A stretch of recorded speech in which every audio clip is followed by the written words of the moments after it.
ओम शांति। अभी 1 सेकंड के लिए सभी संकल्पों को स्टॉप करें। समेटने की शक्ति से अपने मन और बुद्धि को अंतर्मुखता की ओर ले चलें।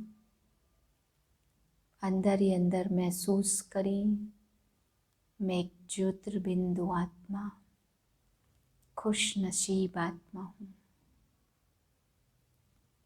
मेरे जितना भाग्यशाली कोई नहीं।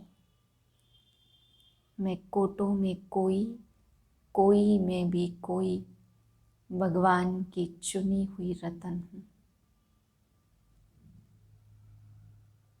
इसी श्रेष्ठ स्थिति में बाबा के ज्ञान रतन सुने।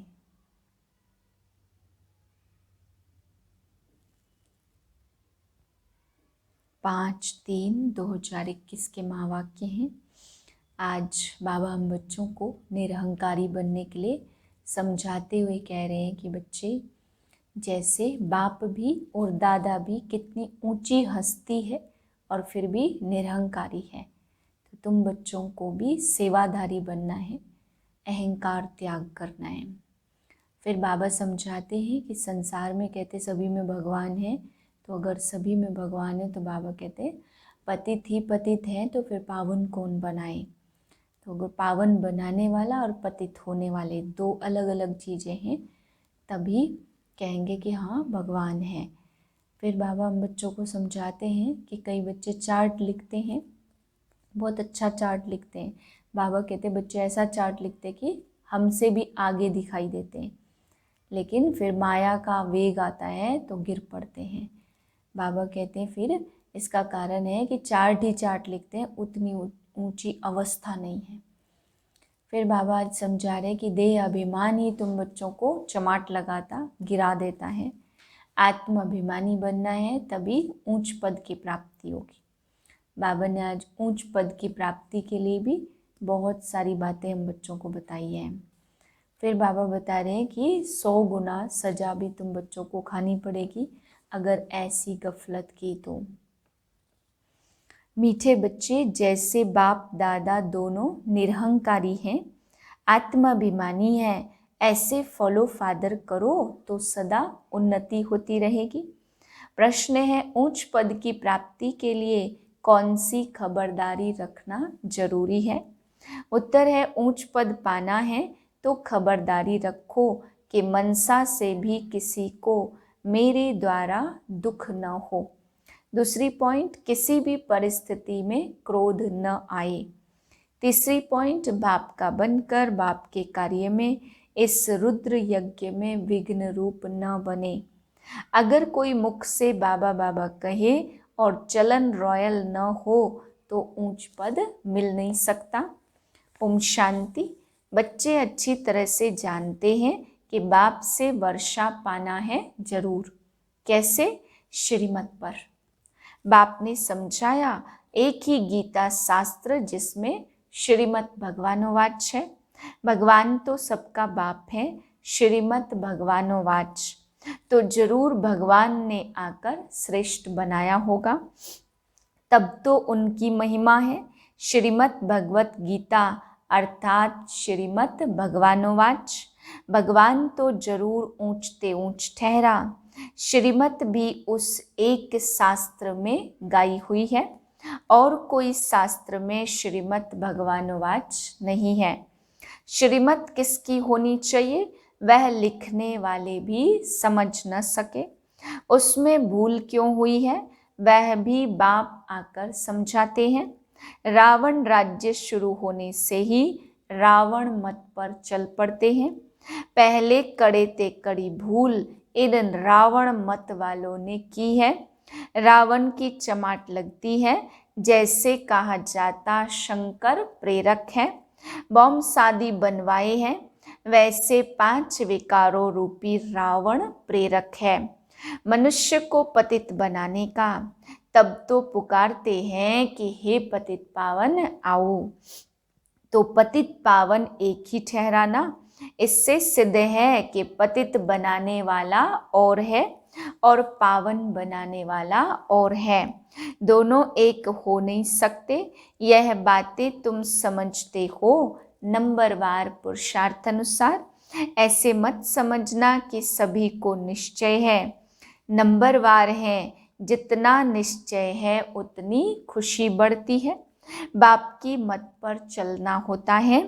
श्रीमत पर हमको यह स्वराज्य पद पाना है। मनुष्य से देवता बनने में देरी नहीं लगती। तुम पुरुषार्थ करते हो, मम्मा बाबा को फॉलो करते हो। जैसे वह आप समान बनाने की सर्विस कर रहे हैं, तुम भी समझते हो हम क्या सर्विस कर रहे हैं और मम्मा बाबा क्या सर्विस कर रहे हैं। बाबा ने समझाया था कि शिव बाबा और ब्रह्मा दादा दोनों इकट्ठे हैं, तो समझना चाहिए कि सबसे नजदीक है।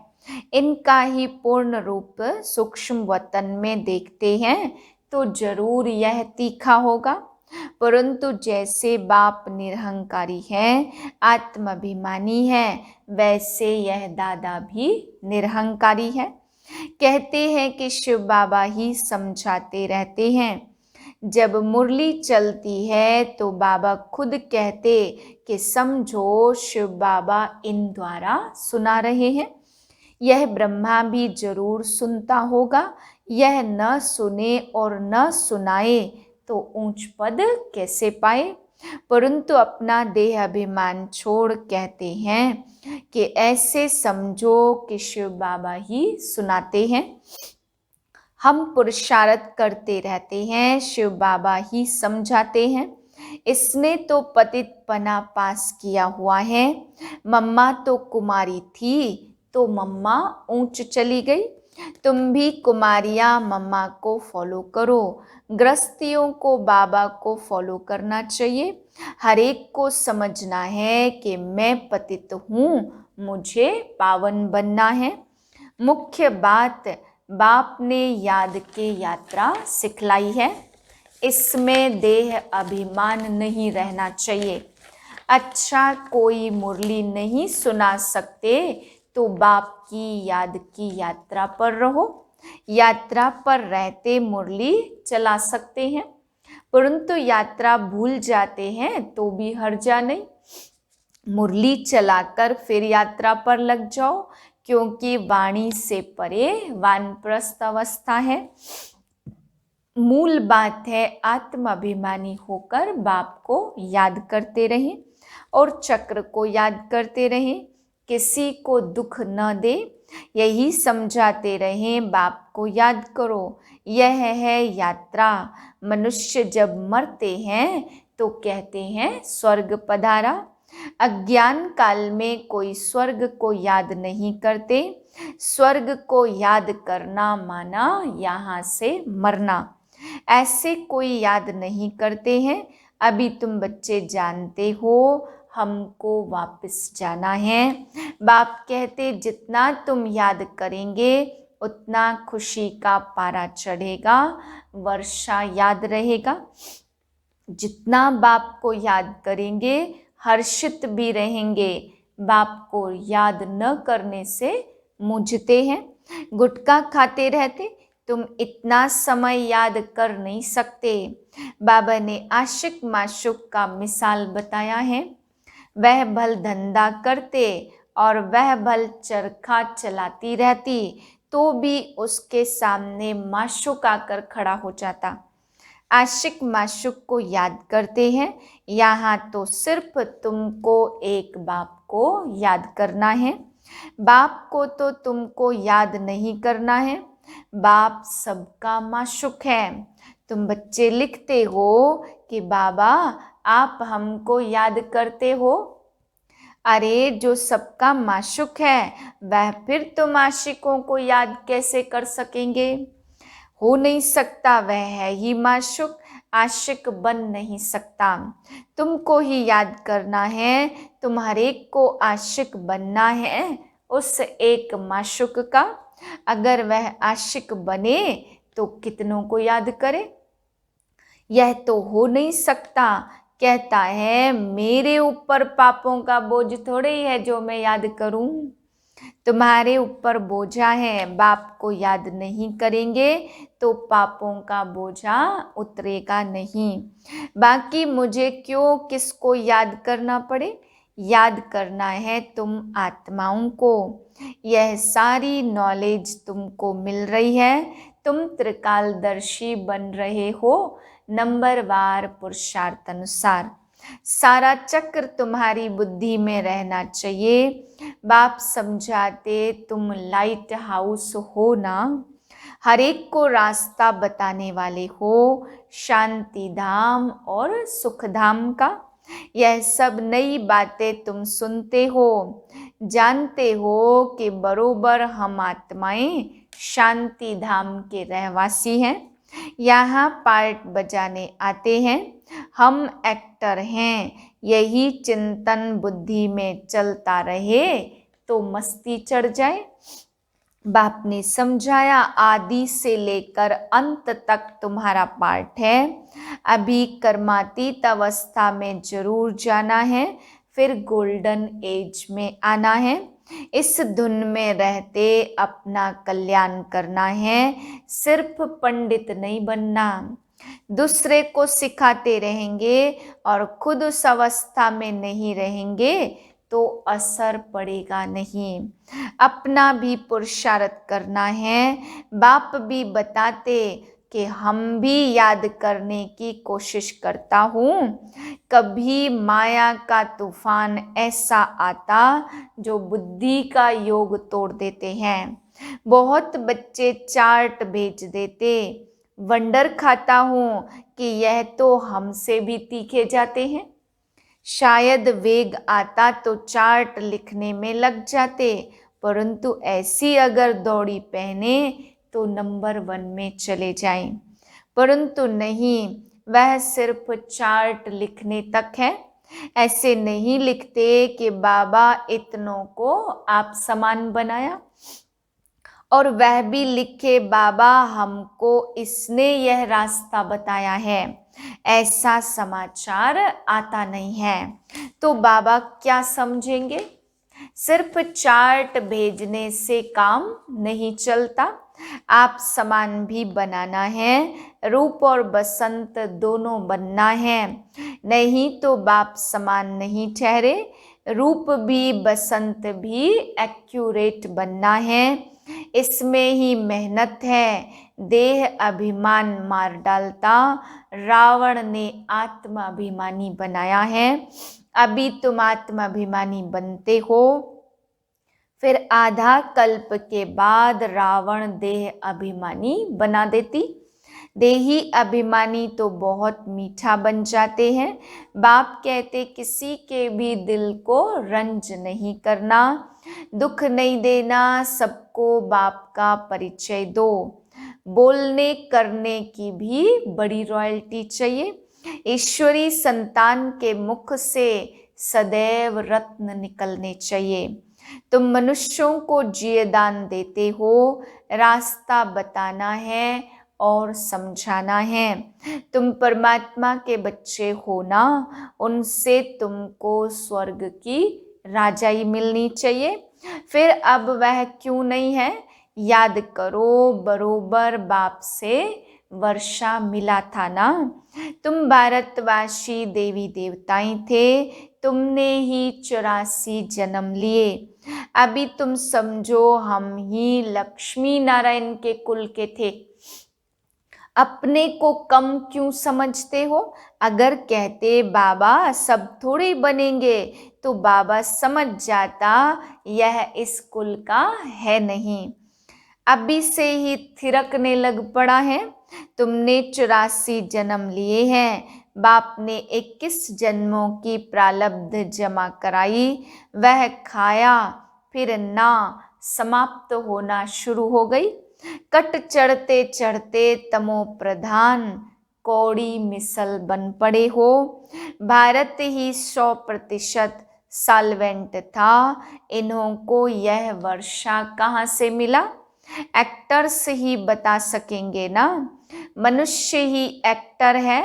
उनको यह पता होना चाहिए कि इन लक्ष्मी नारायण को बादशाही मिली कहाँ से? कितनी अच्छी अच्छी पॉइंट्स हैं। जरूर आगे जन्म में ही यह राज्य भाग्य पाया होगा।